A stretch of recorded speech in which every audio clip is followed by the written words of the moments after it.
जैनूर के मजलूम मुसलमानों की आह का विकाराबाद के कोड़ंगल पर तो असर नहीं हुआ। आज के दौर में किसी भी सोल सोसाइटी में इंटरनेट की बंद, सोशल मीडिया के बंद को जमहूरी निज़ाम के लिए बराह रास्त ख़तरा समझा जाता है, क्योंकि इंटरनेट के ज़रिए, सोशल मीडिया के ज़रिए सच्चाई हकीकत सामने आ जाती है। इसलिए हुक्मरान अपनी सच्चाई और अपनी बदमाशी को छुपाने के लिए वो इंटरनेट खिदमात को बंद कर देते हैं।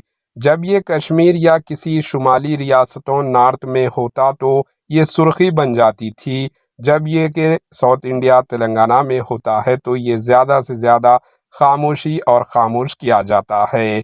जी हाँ, चीफ मिनिस्टर रेवंत रेड्डी के हल्के असम्बली कोड़ंगल में परसों रात इंटरनेट बंद किया गया। डोडियाल और भोरासपेटा मंडलों में इंटरनेट खिदमात को बंद कर दी गई।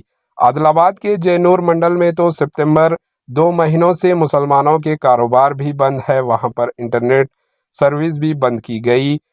सितंबर के पहले हफ्ते से ही इंटरनेट खिदमात को बंद कर दी गई थी।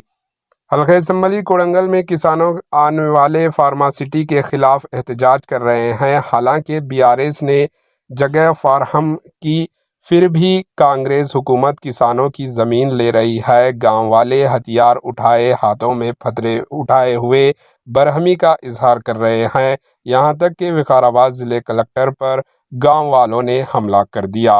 क्या ये अवाम के गुस्से का अंदाज़ा लगाने में इंटेलिजेंस और हुकूमत की नाकामी नहीं? इससे भी अहम बात यह है कि जब भी अवाम में गुस्सा होता है तो क्या हुकूमत इंटरनेट को बंद करती रहेगी? कमेंट के ज़रिए आपकी राय बताना ना भूलें। Bureau report, AHN news. AHN news को लाइक करें, शेयर करें और सब्सक्राइब करना ना भूलें।